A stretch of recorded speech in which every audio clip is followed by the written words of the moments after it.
Okay, everybody, welcome. Thanks for being here. Today, I'm going to be kind of summarizing down what it takes to pay off a debt more quickly, adding some leverage to your system so that you don't have to utilize like just coming out of pocket too much. I want you to use your existing income to pay off debts faster. That's a better way to put it.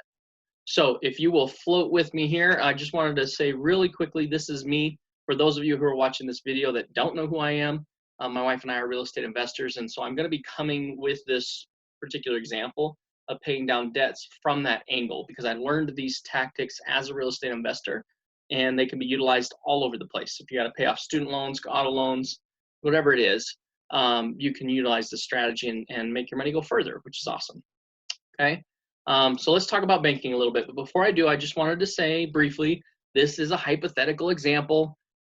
You just understand that, right? Like your situation is going to be different than somebody else's, but we needed to create an example to work off of. So it is hypothetical. Hopefully it doesn't match your situation exactly, but if it does, it was not intended. And use it to your advantage to to learn something. So to get started, I need to prepare your mind for the concepts that we're about to teach. And the best way I've been able to visualize that is for you to look at this number and say, okay, if you were just told what does 32 degrees represent, the vast majority of people would say, well, okay, that's the point at which water freezes. So that's the freezing point, okay? But what happens if we add Celsius to the end? Is that still the same thing? And the answer is no, it's not. And what changed? Why is it that when I see 32 degrees, I can go, okay, well, that's the point at which water freezes. But then as soon as I go 32 degrees Celsius, magically, that's not the same thing. In fact, it's significantly warmer. And the difference is that there's now a scale to base what's happening off of.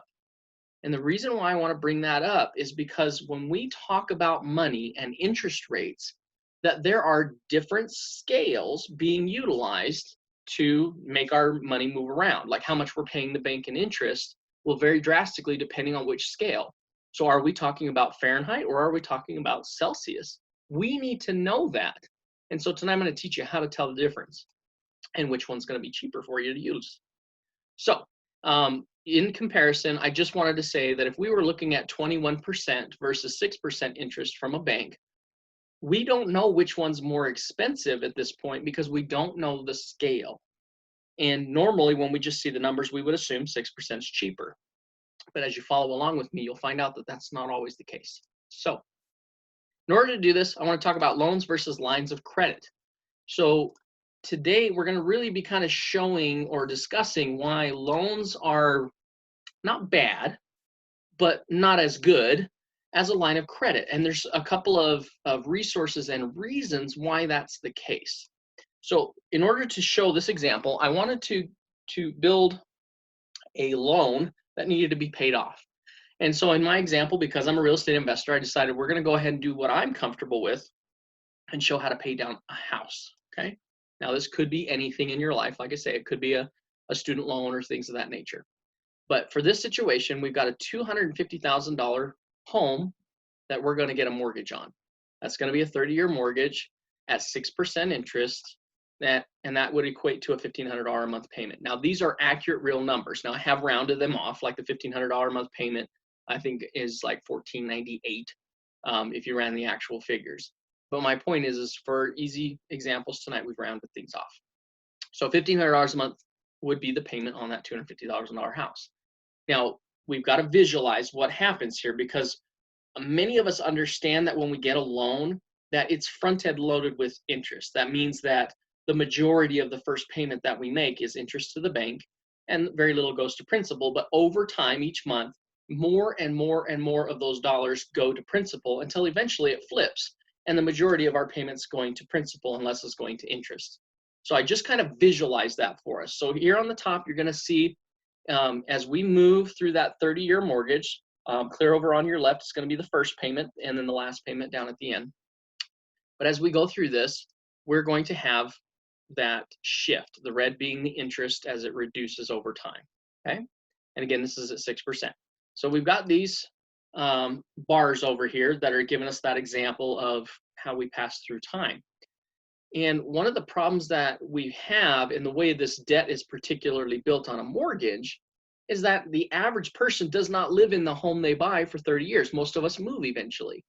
And statistically, on average, we move about every 5 years. If we don't move, that's about the time we tend to refinance for a better interest rate or to lower our monthly payment, whatever it is. And when we do those things, we actually start the loan over. So if you can see my mouse on the screen here, we get over there to year 5, and then we refinance and we start over back having the majority of our money go to interest again. And that's not a good thing. But there is a way for us to battle this if we just understand the math, and that's what I'm going to share with you. So in this example, the very first payment that's made, $1,250 went to interest and $250 went to the principal. So as we move forward, I want to just kind of show you, this is a real screenshot from my amortization calculator. This is the calculators that they use to create these loans. So if we plug it in here, we got $250,000 at 6% interest over 30 years, gives us that $1,498, or what I'm rounding off is $1,500 a month payment. So the thing that's significant to me is look at the actual interest paid on that loan. If you were to make all your monthly payments on time, you would end up paying $289,595 in interest. Or in other words, we would pay $539,596 for a $250,000 house.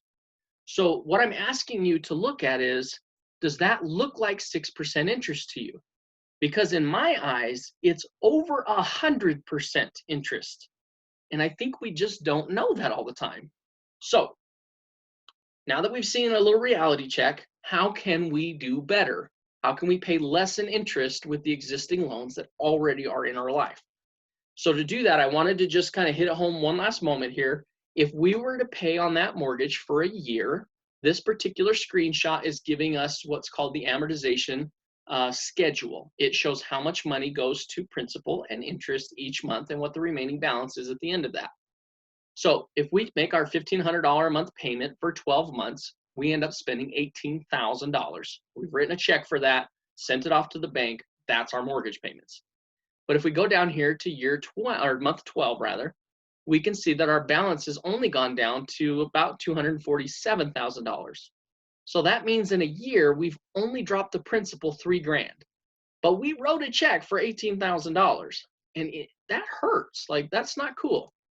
And to push it even further, people are like, well, yeah, Stephen, but when we get to year 5, more and more of my money's going to interest. So I thought, okay, well, let's show you year 5. $1,500 a month times 60 months, which is 5 years, means that you've now written $90,000 worth of checks to your bank, $90,000 to pay off your loan. But we come over here to month 60, and where do we stand? We're at $232,000, or in other words, we've only affected the principal about $22,000. So essentially, when we get a mortgage or any type of debt that uses this amortized loan structure, so typically if it says the word loan in it, it's got this going on. But what's actually happening is we are renting our items from the bank without their responsibility in taking care of the maintenance. And so we want to be able to do better. So in order to do that, I want to show this from a different angle. So this box here that you see is going to represent our mortgage. So we got that $250,000 balance on the mortgage. And on the left, you're going to see the actual payments, or how many payments that you've made. And then as we move over to the right side of the screen, or the right side of the box, you're going to see how many months we've projected that loan into the future. So where it thinks it is versus where we actually are. But to do this, we need a tool. We cannot do this unless you make a ton of money, unless we leverage something else into the circumstance. So the way we're going to do that for this example is we're going to insert a line of credit. Now, I told you earlier about the Fahrenheit versus Celsius scenario. And so right here, we need to talk about why that matters when it comes to interest. So when we have a mortgage, we're using that amortized loan, or in other words, when we make a payment, the money goes away from our account, but it's never usable again. What helps us when we have a line of credit? That could be a credit card, checking line of credit, home equity line of credit. There's a lot of products out there that this will work with. But when we have that line of credit, if we make a payment to it, then the available balance opens up to be reused again. That is one factor that makes this important.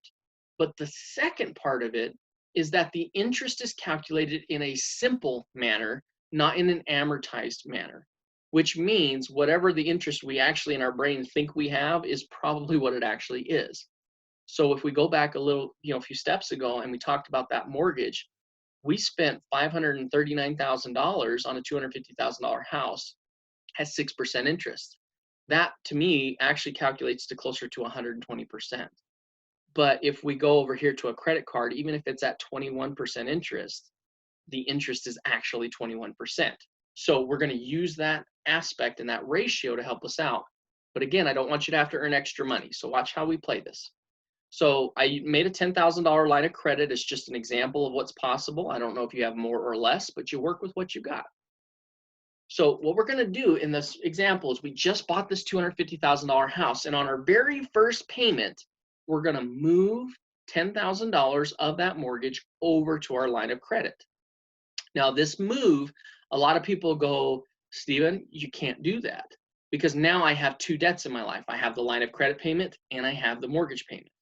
But I'm asking you to step outside of that for a second and let's watch what happens so that you can see how that's not actually the case.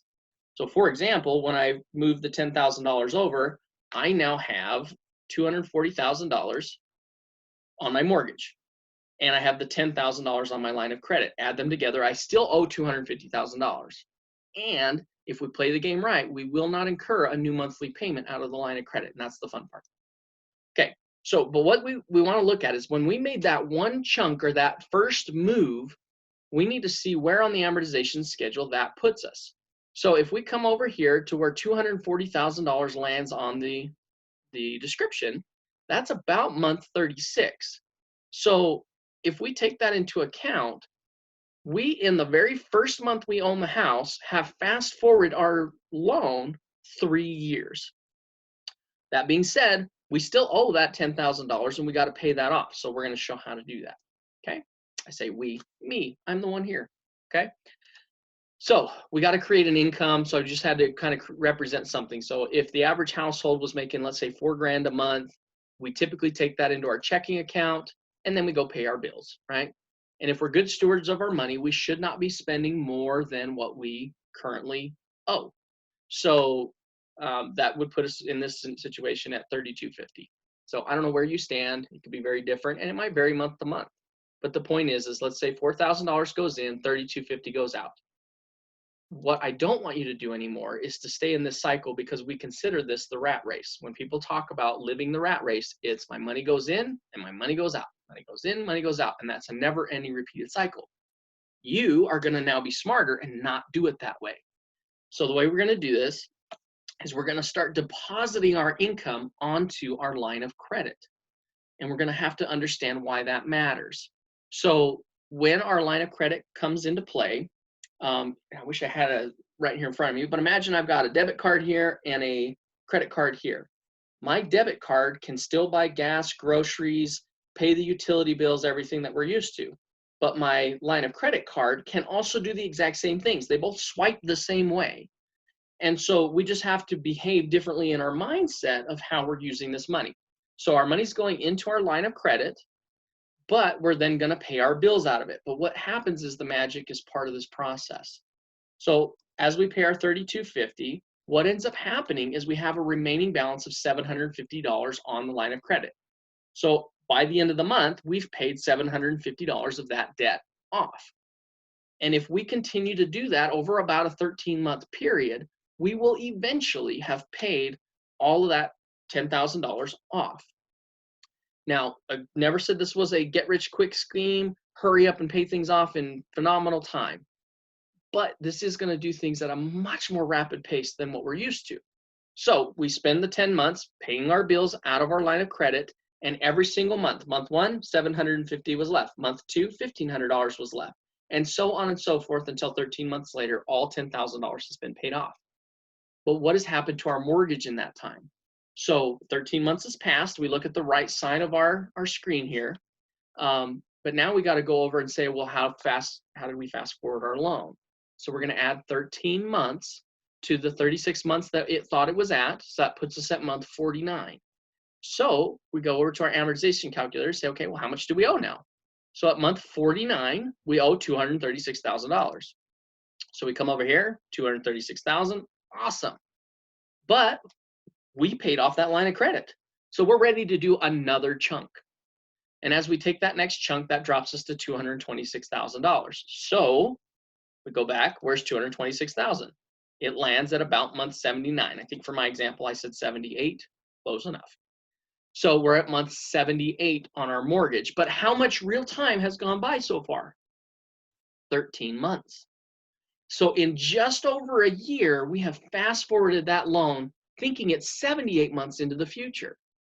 And we can sit here and play this game where we continue going another 13 months and chunking again, and so on and so forth. I'm going to move through this pretty quickly, but I will leave the screen open for you to be able to stare at it for a moment. So as we continue this process of just using our money in a different way, we naturally create the habit of paying something off much more quickly. And you can imagine if you were doing with this an auto loan, you might be able to pay off a 5-year car in a year. It just depends. I don't know what the amounts are there and how much line of credit you have available. But can we see how we can just leverage the tools differently? The line of credit typically for the average household is for us to go incur new debt. We buy furniture, we go on vacation, we buy nicer clothes. We use it in the wrong way. So take the line of credit and turn it into a tool that helps you battle the bank. It's their tool, they let you use it. But what's cool is if you continue to make a $4,000 deposit, which they count as a payment to the bank, ultimately they're going to look at you as a very, very good, a good person to lend to. So your credit score tends to increase as a result. I can't guarantee it, but it tends to happen. And the bank likes to make their money on the interest. So if you're paying off your debt rather quickly, they tend to allow you higher lines of credit. So we may be at 10 now, but maybe they'll increase it to 15. Maybe they'll increase it to 20. Whatever it is, they're trying to get you to hold more debt on there for a longer period of time so that they can incur and earn money on that interest. That's what banks are there for. So you being smarter can use that increase in line of credit to maybe chunk down your debts even faster.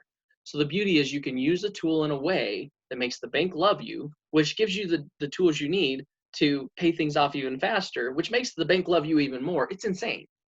So all that being said, let's look at this mortgage down the side. So I ran the calculations out to about 5.5 years. So the point when most people would be ready to move or pay off their house, we've now dropped that house from $250,000 to $170,000. You now have equity in your house, which when you sell it can now give you that cash to then go buy the next house or wipe out more debt or do whatever you need to do. But it's a beautiful thing.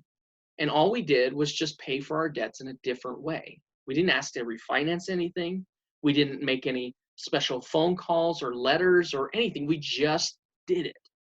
And so if we can learn to do that, we can behave in a different way and get more out of life. But here's what's something else that's kind of cool. So we've been in the house for 5 years, 5.5, right? But our loan thinks that we've had it for 16. We've paid off over half the house in 5.5 years, doing nothing but living on our regular budget. Can you imagine how much faster you could do things if you increased how much money you made? Maybe you added an income stream, put in a side hustle, got a raise at work. That's what I'm trying to say.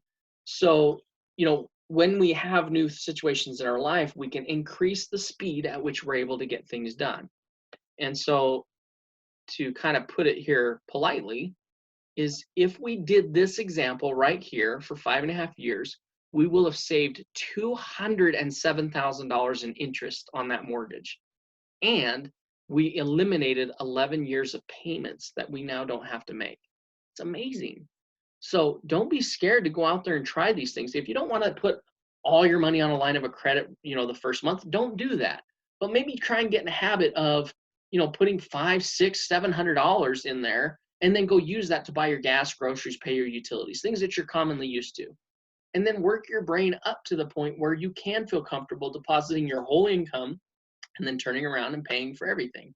Because I will tell you that sometimes, depending on the line of credit that you have, it might be a little tricky to make a bill. I remember when I was using a credit card as my line of credit initially, that it was hard to make a house payment or to pay the car payment with that. So I was a little nervous to do it at first. But what I found is that there were ways to do it. I had to figure it out, and I had to just communicate with the bank that, hey, the payment's coming through this particular way, and they took it. I didn't say, can I pay the house payment with my credit card? But I might have said, hey, can I do a balance transfer? And then when I talked to my credit card, they do a balance transfer and they created a check and they mailed that check to the lender. The lender received that check, took that payment, and they were happy. And that debt simply transferred from the mortgage, in this case, over to the line of credit, and everybody was happy. So you just got to think outside the box. And that's just one example. Okay, so thank you for watching this. I really wanted you guys to just have a quick overview of how you could use this. Watch it over and over again. Get it into your head, because this stuff matters. If you want to pay off your debts more quickly, it's kind of a debt snowball, but adding some extra tools into place to allow it to happen at a much, much faster pace. So thanks for watching, guys, and I appreciate you being on here.